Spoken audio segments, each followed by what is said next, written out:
नमस्कार दोस्तों, स्वागत है आप सभी का आज के हमारी इस वीडियो में। साथियों, आज के इस वीडियो में हम जानेंगे कि महाराष्ट्र की लोकसभा की 48 सीटों में से किस पार्टी को सबसे ज़्यादा सीटें मिलेगी।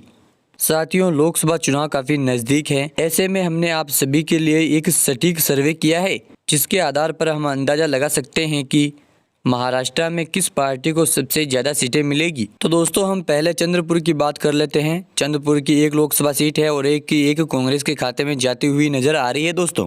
वहीं हम हिंगोली की बात करें तो हिंगोली की एक लोकसभा सीट है और एक कांग्रेस के खाते में जाती हुई नजर आ रही है दोस्तों। और हम जलना की बात करें तो जलना की एक लोकसभा सीट है और यह भारतीय जनता पार्टी के खाते में जाती हुई नजर आ रही है दोस्तों। वहीं हम बारामती की बात करें तो बारामती की एक सीट कांग्रेस के खाते में जाती हुई नजर आ रही है दोस्तों। और हम पुणे की बात करें तो पुणे की एक सीट भाजपा के खाते में जाती हुई नजर आ रही है दोस्तों।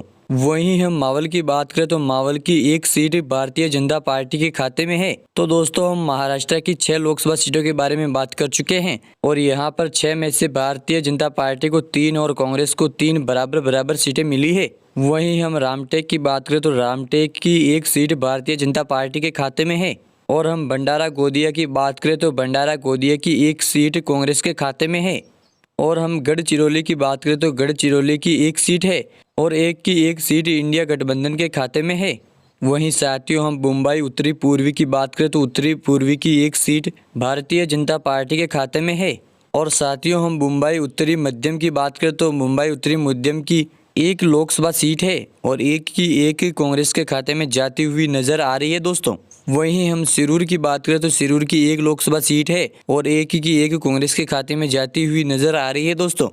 और साथियों, हम नंदुरबार की बात करें तो नंदुरबार की एक सीट है और यह भी कांग्रेस के खाते में है।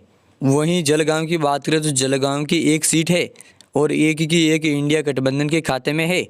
वहीं हम दूल्हे की बात करें तो दूल्हे की एक लोकसभा सीट है और एक भाजपा के खाते में जाती हुई नजर आ रही है दोस्तों। वहीं साथियों, हम कोल्हापुर की बात करें तो कोल्हापुर की एक लोकसभा सीट है और एक कांग्रेस के खाते में जाती हुई नजर आ रही है दोस्तों। वहीं हम माड़ा की बात करें तो माड़ा की एक सीट है और एक कांग्रेस के खाते में है। और हम सांगली की बात करें तो सांगली की एक सीट भारतीय जनता पार्टी के खाते में है। वहीं हम सोलापुर की बात करें तो सोलापुर की एक सीट है और एक कांग्रेस के खाते में है।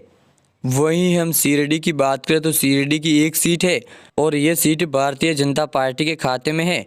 तो दोस्तों, हम महाराष्ट्र की 48 सीटों में से 20 सीटों के बारे में बात कर चुके हैं और 20 में से भारतीय जनता पार्टी के खाते में 8 सीटें जाती हुई नज़र आ रही है दोस्तों।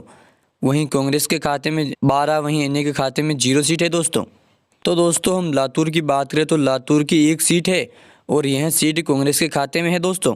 और हम संभाजी नगर की बात करें तो संभाजी नगर की एक सीट है और यह भी कांग्रेस के खाते में है। वहीं हम नासिक की बात करें तो नासिक की एक सीट है और यह भारतीय जनता पार्टी के खाते में है दोस्तों। और साथियों, हम डिंडोरी की बात करें तो डिंडोरी की एक सीट है और यह कांग्रेस के खाते में है दोस्तों।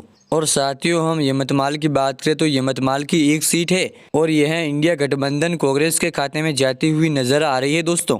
और साथियों, हम नांदेड़ की बात करें तो नांदेड़ की एक सीट है और यह कांग्रेस के खाते में जाती हुई नजर आ रही है दोस्तों।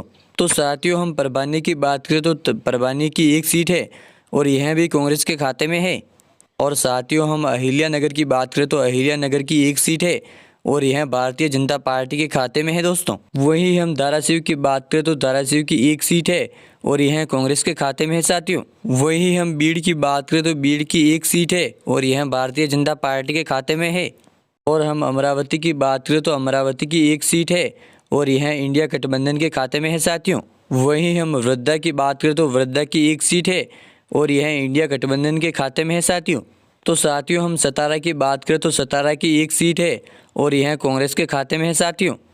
और साथियों, हम रत्नागिरी की बात करें तो रत्नागिरी की एक सीट है और यह भी कांग्रेस के खाते में है साथियों। तो साथियों, हम 35 सीटों के बारे में बात कर चुके हैं और 35 में से इंडिया गठबंधन को 23, वहीं भारतीय जनता पार्टी के खाते में 12 सीटें हैं साथियों। और साथियों, हम मुंबई दक्षिण की बात करें तो मुंबई दक्षिण की एक सीट है और यह भारतीय जनता पार्टी के खाते में है साथियों। और हम मुंबई दक्षिण मध्यम की बात करें तो यहाँ पर एक सीट है और यह कांग्रेस के खाते में है साथियों। वहीं हम रायगढ़ की बात करें तो रायगढ़ की एक सीट है और यह इंडिया गठबंधन के खाते में है साथियों। और साथियों हम रावेर की बात करें तो रावेर की एक सीट है और यह भारतीय जनता पार्टी के खाते में है साथियों। वहीं हम अकोला की बात करें तो अकोला की एक सीट है और यह इंडिया गठबंधन के खाते में है साथियों।